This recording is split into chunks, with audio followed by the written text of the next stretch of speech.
So, you've met someone you're really into.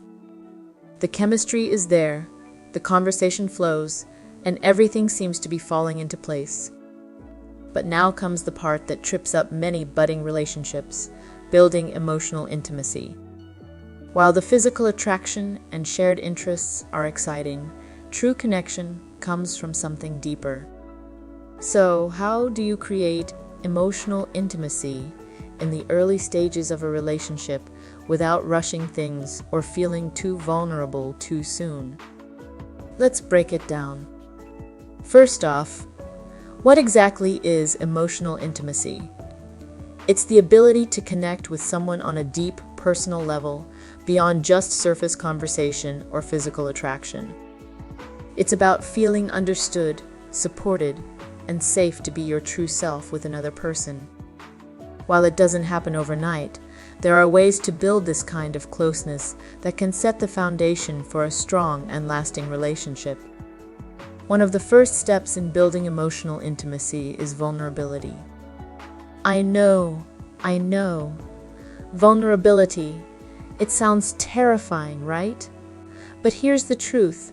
Without vulnerability, emotional intimacy can't grow.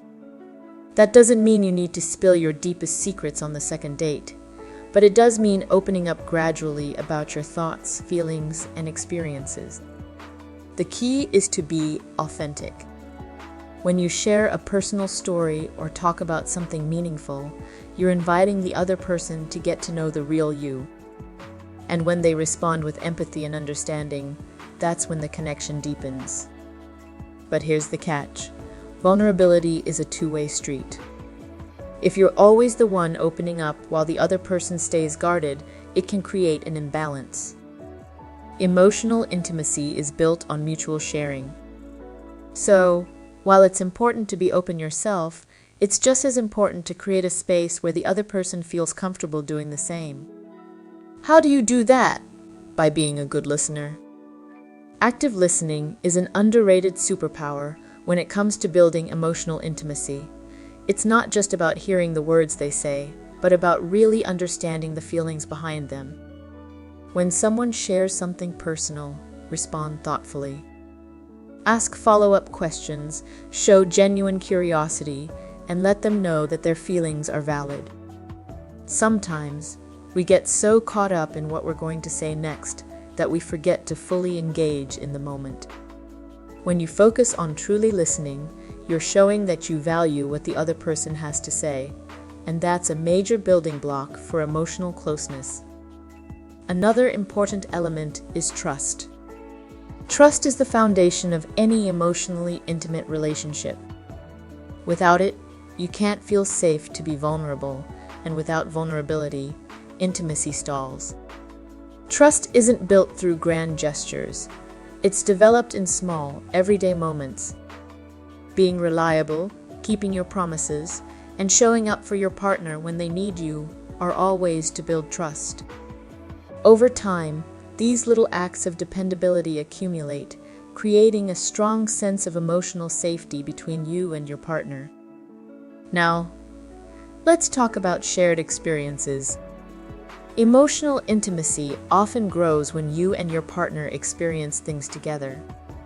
This could be anything from traveling to a new place, trying a new activity, or even tackling a challenge together. Shared experiences create memories, but more importantly, they build a sense of partnership. You start to see yourselves not just as two individuals, but as a team. When you work together to solve problems or create meaningful memories, you're strengthening the bond that ties you together. But here's something you might not expect. Emotional intimacy also comes from handling disagreements in a healthy way. Conflict is inevitable in any relationship, but it's how you handle those conflicts that can make or break emotional closeness. When disagreements arise, avoid the temptation to shut down or become defensive. Instead, approach the conversation with openness and a willingness to understand the other person's perspective. It's in these vulnerable moments, when emotions are high, that you have the opportunity to deepen your connection. When you resolve conflicts with kindness and respect, you build a foundation of trust that can weather future storms. Speaking of kindness, don't underestimate the power of small gestures. While emotional intimacy is built through deep conversations and meaningful moments, it's also reinforced by everyday acts of kindness. Sending a thoughtful text, making them coffee in the morning, or remembering something they mentioned in passing. These small, seemingly insignificant acts show your partner that they matter to you.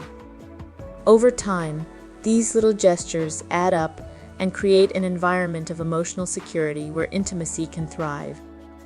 Another tip for building emotional intimacy? Give each other space. I know, this might sound counterintuitive, but hear me out. Sometimes, the pressure to be emotionally close can actually push people apart. You don't need to be constantly talking about your feelings to build intimacy. In fact, giving each other space to grow as individuals can actually strengthen your connection. When you both have room to pursue your own passions, interests, and friendships, you bring more to the table in your relationship. The space to be yourselves outside of the relationship creates a stronger, more authentic connection when you come together.